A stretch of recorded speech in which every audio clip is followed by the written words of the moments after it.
복 많이 받으시고요. 이미 큰 복 받았으니 또 많은 복 받았으니 그 복 누리며 살아갈 수 있기를 바랍니다.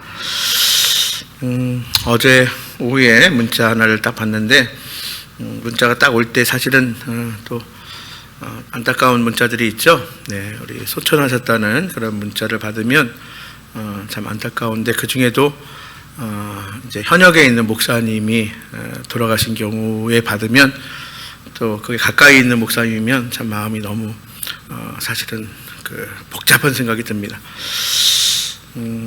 예, 우리 지방에 뭐 저보다 연배가 뭐 한두 살 많으실 거예요. 제가 정확히는 모르겠는데 긴 투병, 예, 뇌종양이 오셨고 긴 투병 생활하는 가운데에 어제 소천을 하셨어요. 그래서 지금 이제 장례가 진행되고 있는데요. 네. 제가 또 이 말씀을 왜 드리냐면 제가 코로나 시작되면서 이제 여러 가지 공사도 막 하고요, 막 이럴 때 공사를 하는 김에 이 예배당의 등을 한번 싹 바꿨어요. 등도 그렇고 제가 사실은 특별한 이렇게 기술이 없는 사람이라 주변에 많은 도움을 받는데 이 목사님이 우리 등을 교체를 할 때 예배당 여기에 모든 전기 공사를 같이 해주신 목사님이시라 사실 투병 생활하는 가운데서도 이 예배당에 들어올 때마다 목사님의 생각이 나고 또 이곳에서 기도할 때 목사님에서 기도했어요. 근데 소천하셨어요. 네, 사실은 긴 투병 고통스러운 시간이었죠. 뇌종양이니까 처음부터 진단받을 때부터 그렇게 희망적인 그 의료진의 진단이 아니었기 때문에 하나님께 은혜를 구하고 있었습니다. 네, 그래서 어제부터 장례가 진행되는데 내일 이제 장례 예배를 하는데 마침 또 내일이 저희 지방회가 있는 18회 지방회가 있는 날이에요. 네. 그래요. 제가 수예배 마치고 잠깐 교제하고요. 가까운 데 있어서 제가 이제 조문하러 가게 됩니다. 우리 고 신현상 목사님 파주에서 목회하셨는데요. 여러분들 생각날 때 기도해 주시기 바랍니다. 예, 우리 복음서의 말씀, 마가복음의 말씀 우리가 묵상이 시작되었습니다. 새벽에 제가 그런 말씀을 드렸어요. 이 마가복음은 사복음서, 우리 사복음서 하면 마태복음, 마가복음, 누가복음, 요한복음. 예, 여러분 이 성경에 이렇게 사복음서 성경을 이렇게 편집을 할 때에 성경을 묶을 때에 왜 이 순서대로 했을까요? 저는 어릴 적에 이게 쓰여진 연대대로 이렇게 이제 성경을 이렇게 배열을 했나 보다 했는데 신학으로 공부하다 보니까 그게 아니더라고요. 연대가 사실은 이렇게 앞뒤로 왔다 갔다 합니다. 사실은 구약은 또 말할 것도 없고요. 그래서 연대별로 이렇게 성경을 쭉 또 나열해 가지고 성경을 공부할 때 이렇게 참고하기도 합니다. 특별히 이 복음서 4개의 복음서 중에 가장 먼저 쓰여진 복음서가 마가복음이에요. 그런데 이 4개의 복음서 중에서 가장 먼저 쓰여지긴 했지만 또 가장 짧아요. 간결합니다. 아주 간결하게 쓰여진 복음서입니다. 네. 따라서 다른 공간복음서, 우리가 공간복음하면 4복음서 가운데 4복음서 가운데에 특별히 공간복음서를 앞에 3개를 꼽습니다. 마태복음, 마가복음, 누가복음을 공간복음서다. 요한복음은요, 읽다 보면 약간 그 결이 달라요. 그래서 앞에 마태, 마가, 누가복음은 공관복음서, 그리고 요한복음은 따로 복음서 가운데에 또 분리해서 우리가 놓습니다. 특별히 다른 복음서 하면 이제 마태복음과 누가복음이죠. 그러니까 마가복음이 제일 먼저 쓰여졌기 때문에 이 다른 공간복음서, 이 복음서들이 먼저 쓰여진 마가복음을 무척 많이 인용했어요. 그래서 공간복음서를 보면 같은 사건, 같은 내용들이 참 많이 나와요. 그러니까 먼저 쓰여진 마가복음을 이제 마태복음의 저자 마태와 누가복음의 저자 누가가 먼저 쓰여진 이 마가복음을 인용하여서 아마 많이 따왔을 거예요. 사실 그 전에 이 4복음서가 문서로 쓰여지기 전에는 뭐예요? 다 구전입니다. 물론 구약성경처럼 긴 기간은 아니었지만 그래도 일정 시간, 생각보다 긴 시간 구전으로 문서로 남겨지지 않았어요. 왜 그랬을까요? 왜 예수님의 말씀, 가르침, 예수님의 그 행적을 왜 처음부터 문서로 남기지 않았을까요? 여러 가지 이유가 있겠지만 예수님께서 뭐라고 말씀하셨어요? 내가 곧 오리라. 그렇죠? 그래서 초대교회의 성도들은요, 처음 믿은 사람들은 그 내가 곧 오리라 하는 그 예수님의 말씀을 너무 짧게 생각을 했어요. 그래서 따로 문서로 예수님의 가르침, 예수님의 말씀, 예수님의 행적을 따로 문서로 남기지 않았는데 생각보다 그 곳이 우리 인간의 시간과 하나님의 시간이 차이가 있어요. 그래서 예수님의 가르침, 이제 시간이 지나가면 세대가 변하면 점점 희미해질 거 아니에요. 그래서 문서로 남겼어요. 자, 그래서 이제 사실은 가장 먼저 쓰여진 복음서가 마가복음이지만 사실은 그 전에 구전으로 말을 통해서 또 이 마가복음이나 마태복음이나 누가복음이나 요한복음은 아니지만 또 어떤 문서가 있을 거 아니에요. 그렇죠? 그래서 가장 그 형태가 어떤 형태든지 그래서 이 복음서의 원래 예수님의 가르침, 예수님의 말씀, 그런 행적 이것이 있을 거예요. 우리가 가정해 봅니다. 거기에 가장 가까운 것이 마가복음이다. 왜? 가장 먼저 쓰여졌기 때문에 그래요. 그래서 제가 아까 말씀드린 것처럼 이제 다른 마태복음이나 누가복음, 공간복음서가 이 마가복음의 말씀을 많이 인용했는데 이렇게 한번 좀 비교해 보았어요. 마태복음은 한 80%를 마가복음의 말씀에 인용을 했어요. 누가복음은 약 65% 정도 마가복음을 인용했어요. 물론 요한복음은 그럼 인용 안 했냐? 그건 아니지만 요한복음을 따로 떼어놓고 말한다면 요한복음도 역시 마찬가지로 마가복음을 많이 참조했을 것이에요. 우리가 이렇게 네 복음서의 관계를 우리가 한번 잠깐 쓰여진 시기 요것만 놓고 한번 비교하고 참고해 보았습니다. 마가복음의 저자는 누구요? 마가입니다. 말 그대로 마가예요. 이 마가는 예수님의 12 제자 가운데에 속했다 안 속했다? 속하지 않았어요. 마가는 예수님의 12 제자 중에 한 사람이 아닙니다. 이제 가룟 유다 대신에 그렇죠? 또 다른 제자도 들어오고 사도 바울은 이방인의 사도로 부름받았어요. 12 사도 가운데도 아닙니다. 예수님이 활동하던 그 시대에 왜 마가가 이렇게 초대교회에 영향력 있는 예수님을 따르는 분명히 제자인데 초대교회에 왜 마가는 예수님의 제자가 될 수 없었을까? 예수님이 활동하던 예수님의 공생의 기간에는 마가가 너무 어렸어요. 어렸다고요. 그런 마가가 기록한 이 복음서예요. 마가가 기록한 예수님의 생애, 예수님의 가르침, 예수님의 말씀, 하나님 나라의 복음, 그렇죠? 마가가 기록한 글이 신약 성경의 첫 성경이 되었어요. 그리고 첫 복음서가 되었다는 사실이에요. 이게 얼마나 중요합니까? 마가는 초대교회에 중요한 역할을 하거나 또 초대교회 성도들이 크게 신뢰했던 사람으로 우리는 이제 사도행전이나 그리고 바울 서신서, 기타 서신서를 통해서 우리는 잘 알 수가 있습니다. 그러면 이제 마가복음의 말씀 우리가 함께 묵상하며 은혜를 나누고자 할 때에 그럼 이 마가가 어떤 사람인지, 그렇죠? 이 마가에게 복음이 무엇이었는지, 어떤 의미가 있었는지 우리가 한번 먼저 잠깐 생각해 보고자 합니다. 우리가 새벽에도 잠깐 나눴어요. 마가는요, 예루살렘에 큰 집이 있던, 한마디로 이야기해서 이스라엘의 수도가 어디예요? 예루살렘이에요. 하나님의 성전이 어디 있었어요? 예루살렘이에요. 그렇죠? 예루살렘에 로마식 2층 집, 2층 집이라고 하니까 지금 사실은 제가 사실 이 마가의 다락방을 성주순례하는데 한번 가봤거든요. 대단하다. 그러니까 예수님 당시에 로마가 지배하던 그 시대에 로마식 2층 집을 소유한 부자의 가정에서 태어났습니다. 그의 어머니 이름이 뭐라고요? 마리아예요. 마리아. 새벽에 안 들으셨나? 어머니의 이름이 마리아예요. 근데 마리아? 예수님의 어머니도 마리아. 예수님께 큰 사랑을 받았던 마리아도 있고요. 그렇죠? 마리아, 마르다 이런 자매가 있고요. 그런데요.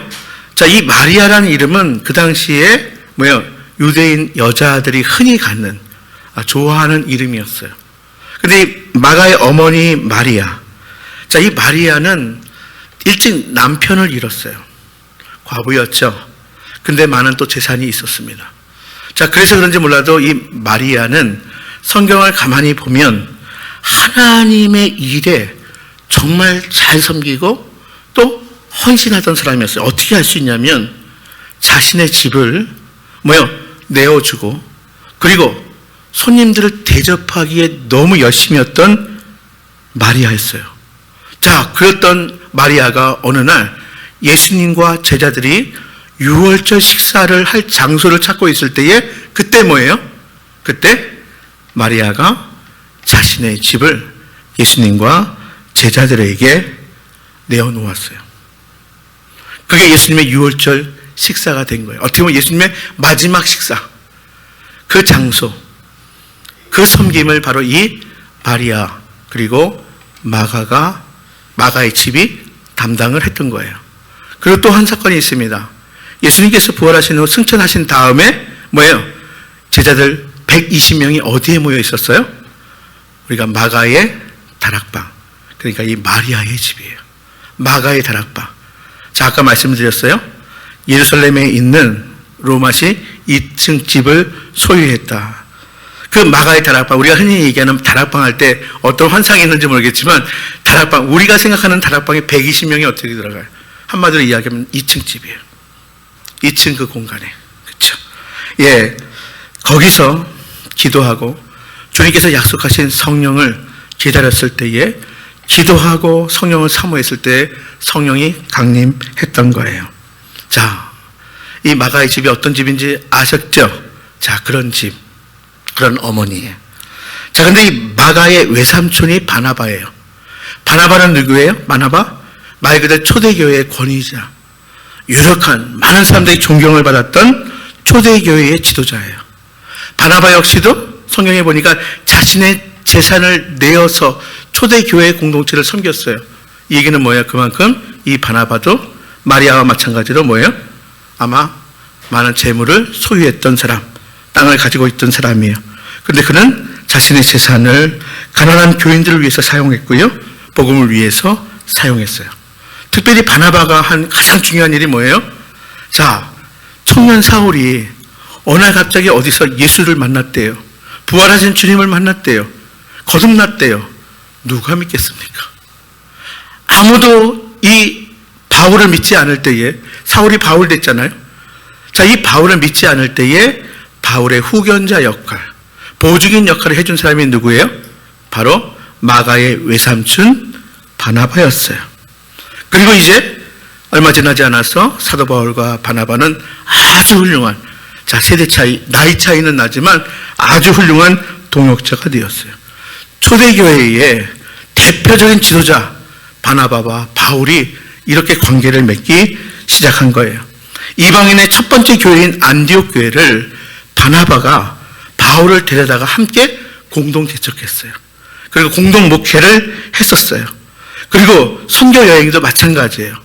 자, 시간이 지나서 좀 헤어지기는 했지만 선교 여행을 바로 바나바와 바울이 함께 나서서 그 일을 감당하게 되었어요. 자, 그러니까 이 마가는 어머니 마리아와 외삼촌 바나바의 영향으로 예수님을 분명히 일찍 알았고 어린 시절부터 알았고 초대교회의 일원이 되었을 뿐만이 아니라 이제 다음 세대 초대교회의 지도자가 될 수 있었던 거예요. 자, 바나바는 사도 바울과 같이 선교 여행을 떠날 때 마가를 데리고 갑니다. 그러니까 첫 번째 바울의 선교 여행, 전도 여행 때 마가가 동행합니다. 그런데 이게 단지 바나바의 조카 마가이기 때문이 아니라 당시 통용된 언어인 헬라어나 또 아람어에 능통한 자가 이 마가였어요. 그러니까 언어에 능통한 그런 마가를, 상당한 실력을 가지고 있던 이 마가를, 그리고 어머니의 신앙과 외삼촌의 신앙을 물려받았던 이 영성 있는 마가가 사도 바울의 첫 번째 선교 여행, 바나바와 함께 떠나는 선교 여행에 동참하게 된 거예요. 자, 그런데 이 마가는 선교팀에서 이제 일탈하게 됩니다. 마가가 이 선교팀에서 이탈한 이유를 크게 학자들은 두 가지로 보고 있어요. 하나는 선교의 지도력이 이제 바나바에서 누구로? 사도 바울로 옮겨지기 시작했어요. 아마 청년, 좀 더 젊은 이 마가가 그 일이 사실은 뭐예요? 마음에 걸렸던 것 같아요. 불만이었던 것 같아요. 다른 하나는 이방인에게 할례를 행하지 않음을 도대체 이해하지 못했어요. 골로새서 4장 11절에 그 사건이 이제 나오는데요. 여러분, 초대교회는 바로 이방인들이 예수 믿고 그리스도인 되었을 때에 그래도 유대인처럼 할례를 행해야 된다. 이게 아직 남아있어요. 오죽하면 환상 중에 베드로에게, 그렇죠? 하나님께서 바구니에 먹을 고기를 내려 보내주셨는데, 베드로가요, 초대교회 최고 수장 아니에요. 지도자예요. 하나님께 뭐라고 이야기해요? 어떻게, 그렇죠? 흠 있다고 하는, 먹지 말아야 할 고기를 저에게 먹게 하십니까? 하나님 뭐라고 얘기하세요? 내가 먹으라고 하는데, 내가 거룩하라고 하는데 내가 왜 먹지 않느냐? 이 정도로 뭐냐면 선입관이 그렇게 무서운 거예요. 이 마가도 역시 마찬가지예요. 이방인에게 할례를 행하지 아니하는 사도 바울의 선교의 모습을 보고 아마 마가의 마음에는 조금 부딪힘이 있었고 걸림이 있었던 것 같아요. 마가 때문에 그래서 바나바와 사도 바울이 서로 다투기까지 합니다. 그리고 결국은 갈라져서 따로 선교하게 됩니다. 그게 사도행전 15장에 잘 나와 있죠. 어쨌거나 그러한 배경을 가지고 있습니다. 아마도 마가가 젊었을 때에는 젊음이라는 게 그런 것 같아요. 부유한 집안에서 좋은 교육을 받은 청년이에요. 그렇죠? 주관이 매우 강했어요. 그러다 보니까 뭐예요? 그 마음속에 굳은 마음, 어쩌면 교만한 마음이 있었다 싶기도 여겨집니다. 바나바와 함께 다녔던 마가는 이제 그 이후에 베드로의 제자가 됩니다. 그래서 우리가 흔히 마가는 베드로의 제자, 그리고 디모데는 사도 바울의 제자, 이렇게 우리가 사실은 성경을 통해서 알 수가 있어요. 아마도 마가가 베드로의 제자가 된 것은 초대교회의 최고의 지도자가 베드로였어요. 베드로는 유대교의 전통을 존중하는 베드로였어요. 그래서 아마 이 베드로의 제자가 되는 것이 아마 마가 자신에게는 잘 맞는다고, 그리스도인 신앙생활을 하는 데 있어서도 베드로의 제자를 따라가는 것이 자신에게 잘 맞다고 생각했던 것 같아요. 그래서 베드로전서 5장 13절에 보면 베드로의 그 서신서에 보면 베드로가 이 마가에게 뭐라고 이야기하냐면 내 아들 마가, 이런 표현을 씁니다. 내 아들 마가라고 베드로가 부를 정도로 마가는 베드로의 수제자가 되지요. 반면에 우리가 사도 바울은 누구를 아들로 여겨요? 디모데의 사랑하는 아들 디모데에게, 그렇죠? 디모데 전후서, 그리고 사도 바울 서신서를 보면 바로 이 디모데를 사도 바울은 공동 저자로 넣는 8가지 그 서신서들이 나옵니다. 그러니까 다시 한번 정리해 보면 베드로에게는 누구예요? 마가. 사도 바울에게는 누구예요? 디모데. 그렇죠? 이렇게 후계자라고 할 수 있습니다. 사도 바울이 로마의 가택에 감금되어 있을 때, 우리가 흔히 로마 감옥에 이제 갇혔다 할 때 사실은 이게 가택연금입니다. 로마에 가서 가택에 연금되어 있을 때에 보낸 편지 중, 옥중서신이라고 그래요. 그 중에 하나가 골로새서인데요. 이 골로새서에서 사도 바울은 뭐라고 쓰냐면 마가가 지금 자신과 함께 갇혀 있다고 그래요. 그리고 마가를 어떻게 표현하냐면 하나님 나라를 위해서 함께 일하는 자이며 마가가 자신의 위로가 되었다. 골로새 4장 10절과 11절에 그렇게 사도 바울이 편지로 쓰고 있어요. 제가 갑자기 이제 분위기가 바뀌었어요. 앞에서는 마가의 초창기예요. 그러나 이제 시간이 흘렀어요. 사도 바울이 로마에 갇혀 있을 때에, 사도 바울이 로마에서 이제 순교당하기 그 직전에 바로 쓴 옥중서신 골로새서에 분명히 사도 바울은 지금 내 곁에 마가가 함께 있다. 마가는 하나님 나라를 위해서 지금 함께 일하는 자고 자신에게 위로가 되는 자다. 이렇게 고백합니다. 자, 어떤 일이 일어났을까요? 사도 바울이 바나바와 마가 때문에 다투고 헤어진 이후에 바로 골로새서가 쓰여지는 그 당시는 한 10년이 지난 거예요. 10년 동안의 세월이 지났어요. 그 사이에 사도 바울도 믿음이 더욱 깊어지고 성숙해지며 마가도 역시 마찬가지예요. 더 성숙해진 거예요. 자, 분명히 유대교적 전통을 고집하던 베드로가 달라져서 이방인을 받아들였듯이 분명히 베드로의 제자인 마가도 변화되고 달라졌을 거예요. 예수님을 주로 고백하고 구원받은 것, 이거는 분명한 사실이죠. 자, 이것은 변하지 않는 거예요. 근데 중요한 것은 뭐냐면 이제 믿음의 삶, 사역을 감당함에 있어서 초기 10년 전 마가의 모습과 10년 후 지금 사도 바울 옆에서 사도 바울의 위로가 된 마가의 모습은 분명히 달라졌어요. 깊어지고 더욱 성숙해진 거예요. 그리스도의 장성한 분량으로 과연 그가 성장한 거예요. 사랑하는 여러분, 우리가 흔히 다른 것은 틀린 것이 아니다 이야기하면서 다른 것 때문에 얼마나 많은 에너지를 낭비하는지 몰라요. 특별히 하나님의 사역을 위해서, 주님의 공동체를 위해서 일한다고 하면서도 이 다르다는 것 때문에 얼마나 많이 자신의 에너지를 우리가 소비하고 있는지 몰라요. 여러분, 달라짐. 복음은요, 나만 기쁜 것이 아니라 함께 기뻐하는 선한 소식이에요. 마가는 이제 그 시작을 바로 이 복음을 만난 것, 그래서 복음을 전하는 것, 외치는 것으로 시작합니다. 마가에게 분명히 복음이 임했어요. 마가는 복음을 분명히 깨달았어요. 그래서 첫 번째 복음서인 마가복음을 기록해서 우리에게 남긴 거예요. 여러분, 복음은 헬라어로 유앙겔리온이에요.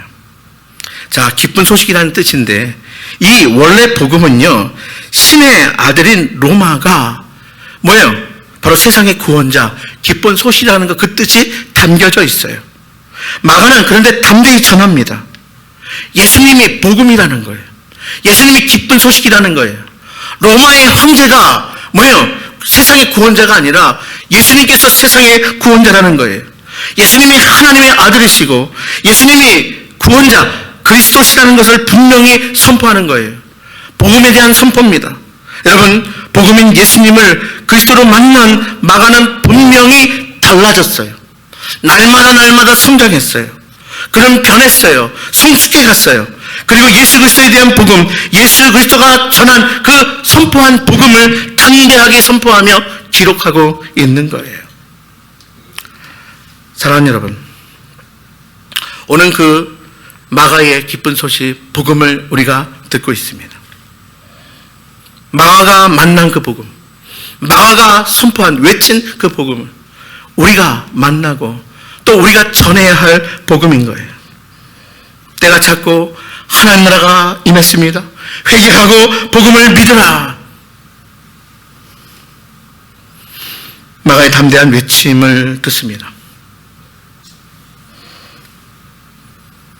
여러 가지 많은 세상 사는 동안에 우리는 크고 많은 일들을 만나게 돼요. 사람을 만나기도 하고 헤어지기도 하고요. 여러 가지 많은 사건을 접하기도 합니다. 그러나 변하지 않는 진리가 하나 있습니다.